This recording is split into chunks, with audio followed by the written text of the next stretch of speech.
સુરતના સદલપુરા પમ્પિંગ ખાતે મોડી રાતે બનેલી ઘટનાને લઈ સવારથી શાખા વિસ્તારમાં પોલીસના ઉચ્ચ અધિકારીઓ સહિતનો કાફલો ખડકી દેવાયો છે અને પેટ્રોલિંગ પણ વધારી દેવાઈ છે। સુરતમાં વરિયાવ બજાર ખાતે ગણેશ પંડાલ પર પટેલા પથ્થરને લઈ રાત્રે પમ્પિંગ ચોકી ખાતે વાતાવરણ તંગ બન્યું હતું અને વાહનોમાં તોડફોડ સાથે આગજનીના બનાવો જો બન્યા હતા। ત્યારે રાત્રે જ પોલીસ મામલો વધુ બીચકો અટકાવી દીધો હતો। જ્યારે સવારથી જ પોલીસ દ્વારા કડક બંદોબસ્ત ગોઠવી દેવાયો હતો। પોલીસ દ્વારા હાલ આખા વિસ્તારમાં નજર રખાઈ રહી છે। 3 ડીસીબી 3 એસીપી સહિત 200 થી વધુ પોલીસ જવાન તૈનાત કરાયા છે તો એસઆરપી ટીમ પણ તૈનાત કરાઈ છે।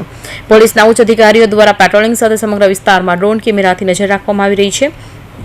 એપાર્ટમેન્ટમાં ધાબા અને ગલીઓ તથા શેરીઓમાં એકત્ર થતા ટોળા પર પણ પોલીસ નજર રાખી બેઠી છે જેથી ફરી કાકરી ચાળો ન થાય। સાહેબ ગઈકાલે રાત્રે તોફાન થયા હતા અને આજે વહેલી સવારથી જ કાર્યવાહી શરૂ કરી છે। શું ગઈકાલે જે ઘટના બની હતી એમાં તત્કાલ ઘટનાને પહેલી જે લોકોએ અંજામ આપ્યો હતો એ લોકોને તરત ડિટેન કરી કાયદેસરની કાર્યવાહી શરૂ કરી।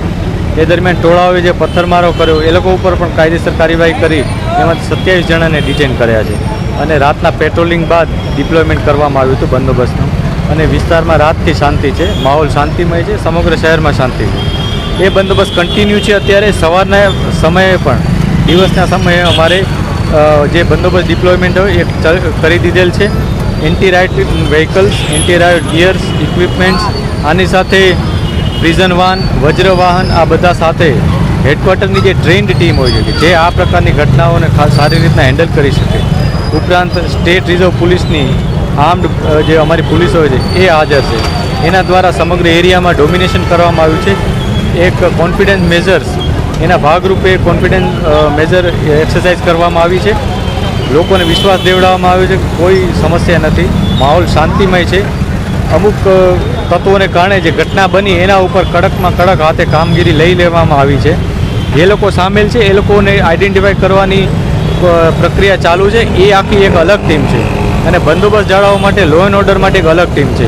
આ ઉપરાંત બહારની બાજુ ટ્રાફિકનો પણ એક વ્યવસ્થિત ડિપ્લોયમેન્ટ કરવામાં આવી રહ્યો છે જેથી અવર જવરમાં કોઈને તકલીફ ન પડે અને લોકો આપ જોઈ શકો છો ખૂબ જ સામાન્ય પરિસ્થિતિમાં આરામથી અવર જવર કરી રહ્યા છે। કોઈ પણ સમસ્યા નથી। આપ જોઈ શકો છો કે જે લોકો રોજ પોતાના કામે નીકળતા હોય છે નીકળી રહ્યા છે, દુકાનો ધીમે ધીમે ખુલી રહી છે પોતાના ટાઈમે અને બાળકો, મહિલાઓ, વૃદ્ધો અને અન્ય લોકો પોતાની રીતના અવર જવર કરી રહ્યા છે। કોઈ સમસ્યા નથી।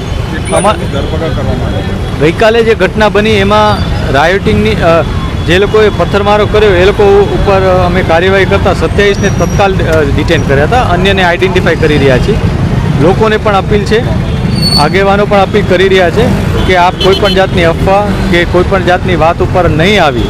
કંઈ સમસ્યા હોય તો પોલીસને જાણ કરે। અમે ગઈકાલે ખૂબ જ સારી રીતના બધું હેન્ડલ કર્યું છે અને કાયદેસરની કાર્યવાહી પણ સારી રીતના કરી છે અને એ જ રીતના જે પણ સમસ્યા આવશે અમે એના ઉપર સારી રીતના કાર્યવાહી કરીશું। આપ અમને સહકાર આપો અને વિસ્તારમાં અને શહેરમાં આવનારા સમયમાં જે તહેવાર છે અને રૂટિન સમયમાં પણ શાંતિમય માહોલ બની રહે એ માટે બધા સાથે મળી અને આ કામગીરી કરીએ।